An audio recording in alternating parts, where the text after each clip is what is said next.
उद्धव ठाकरेंच्या पक्षाचं मूल्यमापन करायचं झालं तर मुंबई महानगरपालिकेवर दरोडा टाकणारे डाकू म्हणजे उद्धव ठाकरेंच्या शिवसेनेचे पदाधिकारी आहेत आणि त्यामुळे या डाकूंपासून मुंबईला मुक्तता देणं हे भारतीय जनता पक्षाचं मिशन आहे।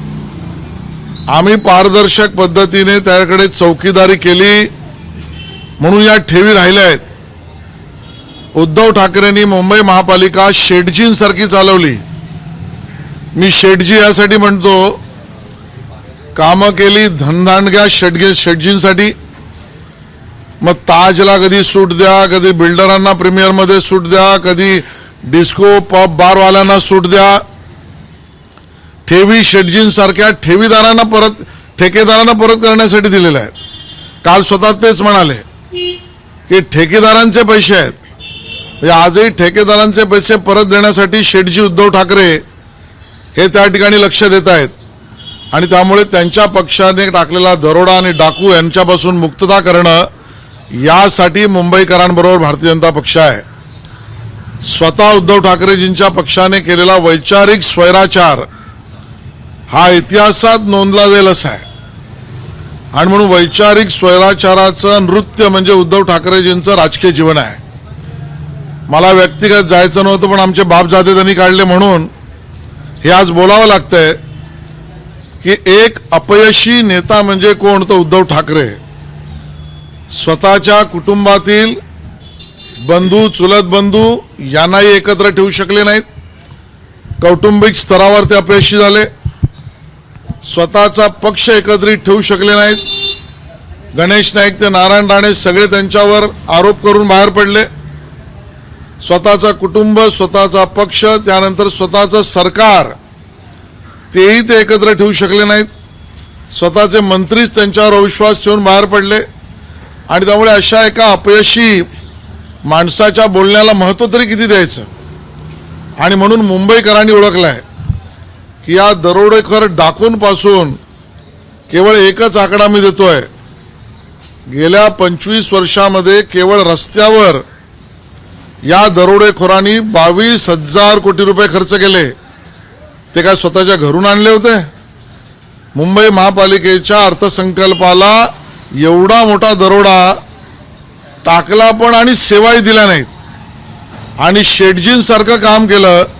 भारतीय जनता पक्षाला मुंबईकर एक संधी देणार, आम्ही सेवक म्हणून त्या ठिकाणी काम करू। मुंबई महापालिका ही सोडली देणारी कोंबडी आहे। जे कोणी व्हेजिटेरियन आहेत त्यांचंही लक्ष लागलंय, म्हणजे ज्या पद्धतीने मोदींनी म्हटलं होतं पंतप्रधानांनी बँड्राच्या सभेत की ठेवी अशा ठेवल्या का जातात। मी काय बोललोय? तर त्यांनी असं उद्देशून जे व्हेजिटेरियन मी आहे सगळं बोललो आता। काल वंचित बहुजन आघाडी आणि शिवसेना नवीन युती होऊ घातलेली आहे। आगामी निवडणुकीत कसं पाहता याकडे, या युतीकडे? नाही, कोणीतरी खरंच म्हटलंय किंचित आणि वंचित एकत्र आले आहेत, हे सुद्धा काही लिव्हिंग रिलेशन आहे त्यांचं।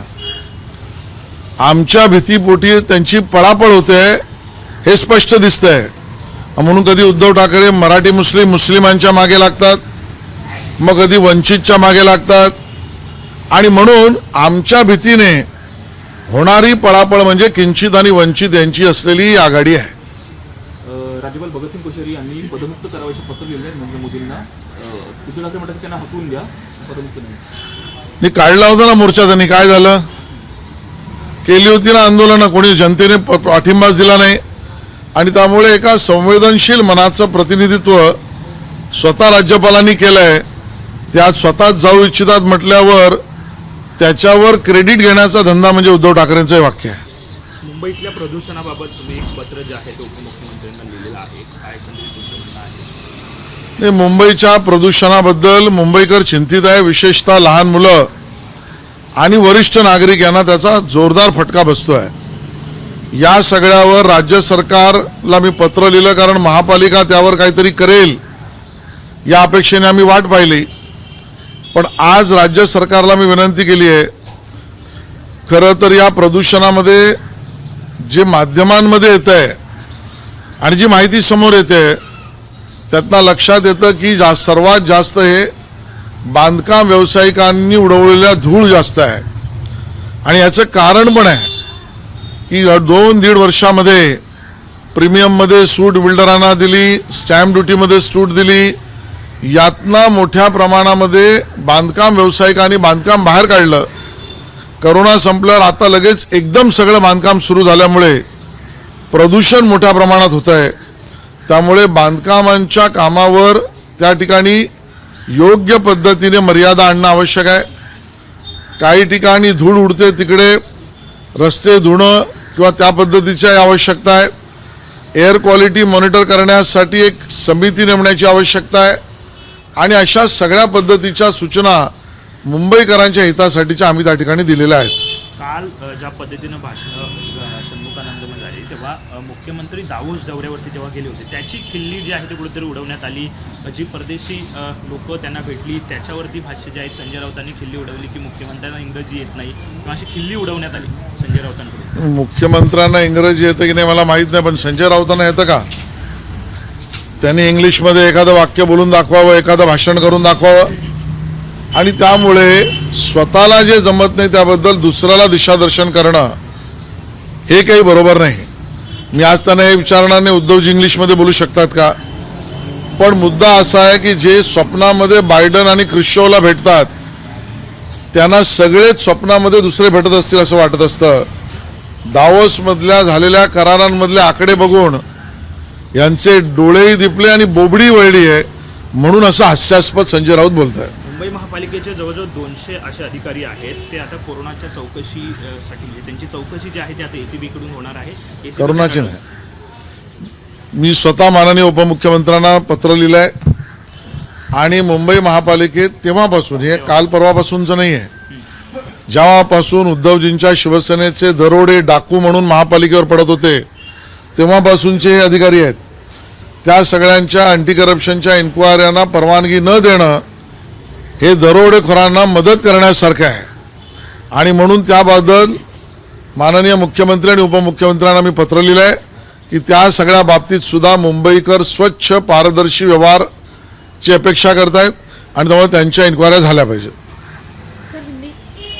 सर हिंदी में जानना चाहेंगे कि जिस तरह कल उद्धव ठाकरे इन्होंने मुख्यमंत्री और जिस तरह दावोस में गए उसके कल उद्धव ठाकरे जी के पार्टी के सम्मेलन में उन्होंने किया हुआ भाषण यानी भागम भाग पार्ट 3 है.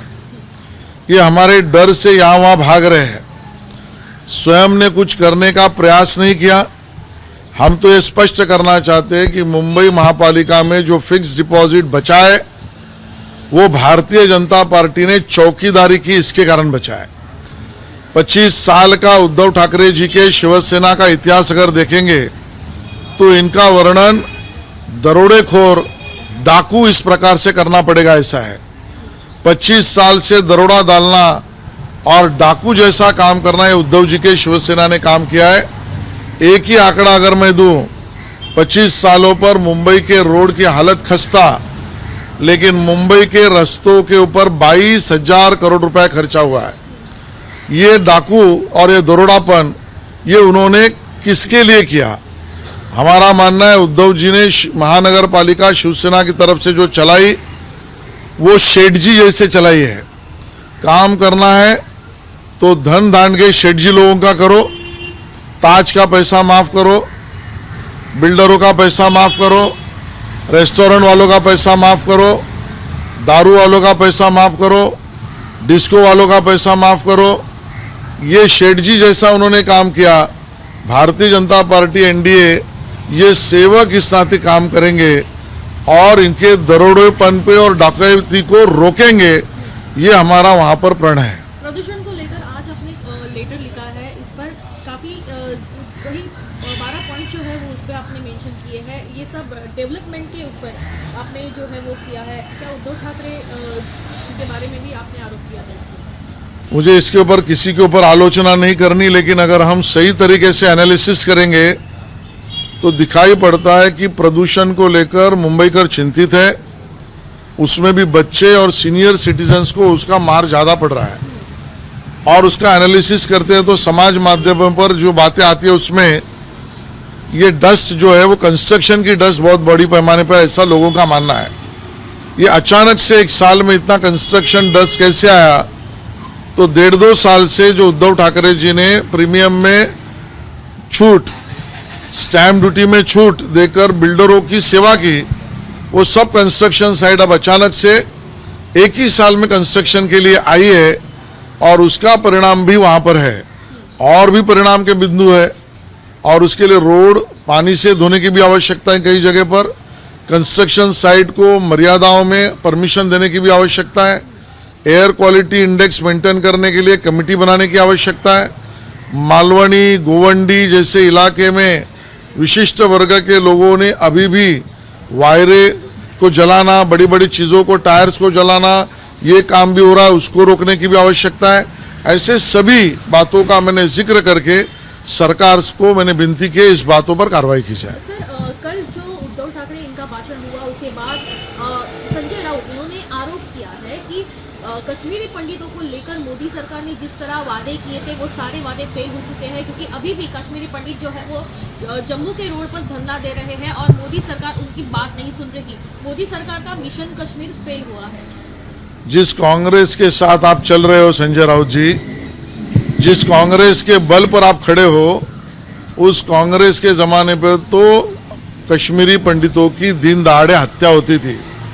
कांग्रेस के हाथ कश्मीरी पंडितों के खून से लथपथ है। उस हाथ को हाथ में लेकर कश्मीर पंडितों का भला सोच ना संजय राउत आप सकते हो ना कांग्रेस सकती है। लेकिन कश्मीरी पंडितों को मिलने के लिए उद्धव ठाकरे और आदित्य ठाकरे कश्मीर जाएंगे, ऐसी भी घोषणा उन्होंने की। देश भ्रमण करने के लिए कोई भी जा सकता है। अयोध्या में भी जाने वाले थे, सरकार बनने के बाद गए नहीं। भगवान विट्ठल का दर्शन करने गए तो उसका चरण स्पर्श नहीं किया। अब कश्मीर जाना चाहते हैं ठंडी हवा खाने के लिए तो जरूर जाए, उनको भी प्रोटेक्शन दिया जाएगा। क्या मोदी सरकार का कश्मीर पंडितों को लेकर जो उनके नियम, जो कुछ उनकी प्लॅनिंग्स है उस बारे में कुछ कहेंगे? क्योंकि मैंने जवाब दे दिया। काल विधानभवनामध्ये बाळासाहेबांच्या त्यांच्या चित्राचं अनावरण झालं, मात्र यामध्ये बाळासाहेबांचे सुपुत्र उद्धव ठाकरे अनुपस्थित होते. कसं पाहता याकडे? नाही, मला तर व्यक्तिशः असं वाटतं की हा कार्यक्रम अराजकीय होता. सर्वच पक्षांचे लोक होते, त्यांच्याही पक्षाची लोक होते, पण ते स्वतः आले नाही आणि ते स्वतः मात्र अन्य पक्षाच्या नेत्यांबरोबर गुलुगुलू करत होते. याचा अर्थ ते केवळ मतांचं राजकारण बघतायत. एका विशिष्ट वर्गाची मतं, बाळासाहेबांचं भगवाधारी चित्र, तैलचित्राचं अनावरण केल्यावर मिळतील की नाही, या विशिष्ट वर्गांच्या मतासाठी, मतांचं लांगुलचालन करण्यासाठी उद्धवजी आले नसावेत असा आमचा कयास आहे. सर कल भीम शक्ति और शिव शक्ति एक साथ दिखाई दी। उन्होंने कहा कि 3 पहिए की सरकार के ऊपर बीजेपी ने आलोचना की, अभी 4था पहिया भी लग चुका है। मुझे लगता है कि ये उनका भागम भाग है, ये हमारा डर बोल रहा है। भारतीय जनता पार्टी के डर से कभी वो मुस्लिम और मराठी मुस्लिम की बात के पीछे भागते हैं, अब वंचित के पीछे भाग रहे हैं। तो किसी ने सही कहा है, किंचित और वंचित इकट्ठा होकर भी मुंबई की सेवा नहीं कर पाएंगे और हमारे डर से वो कितनी जगह पर भी जाए, सफलता उनके हाथ नहीं आने वाली है। एबीपी माझा, उघडा डोळे बघा नीट।